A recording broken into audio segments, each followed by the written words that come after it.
several big decisions from the Supreme Court that elected officials here in California are watching closely. The first one surrounding mail-in ballots, which is used heavily in the Golden State, right? A lot of people are deciding to do that. Most people vote by mail now. Okay, and then the High Court also upheld birthright citizenship, by far one of the largest and most critical rulings to come down. It would have affected thousands of pregnant, undocumented immigrants right here in California. Fox 40's Chloe Curtis is joining us live from the Capitol with more on these cases. Chloe, so who did the Supreme Court ultimately side with when it comes to the voting?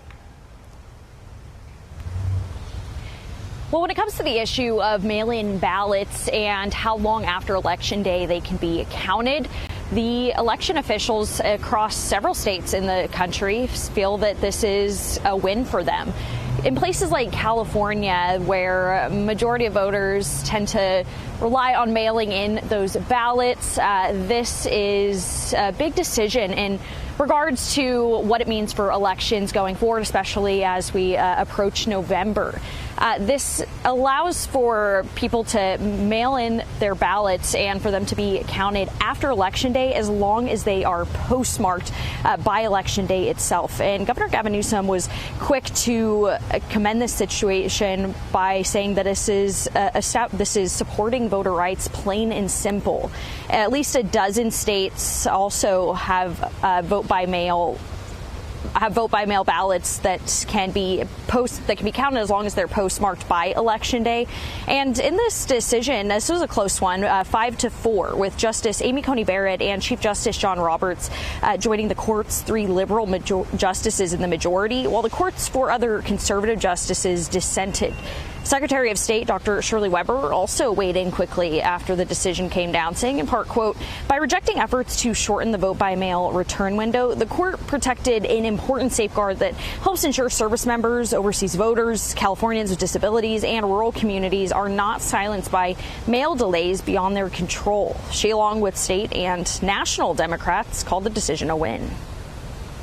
This is very positive. This is a decision that basically says that we trust the system, we trust our agencies, our federal post office, our county elections offices, and we want to give voters the time and the ways to return their ballot the way that they choose to. And this is pro-voter, pro-enfranchisement. But not everybody agrees with the decision. President Trump wrote on Truth Social yesterday that the decision is, quote, "a tremendous loss," and renewed his call for Congress to pass the Save America Act, which is made it through the House of Representatives, but not the Senate. This bill would limit who receives a mail ballot and impose a proof of citizenship requirement for registering to vote.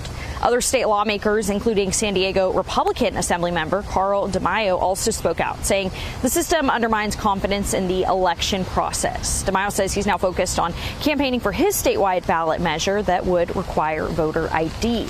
And today we got the final decisions in several other key cases, including the upholding states' ability to ban transgender athletes from competing on women's sports teams. And then birthright citizenship was another one that a lot of people had their eye on. And the Supreme Court pushed back on President Trump's efforts to roll back birthright citizenship. So those were two of the key cases we were waiting for this morning. And then also removing limits on federal campaign spending as well.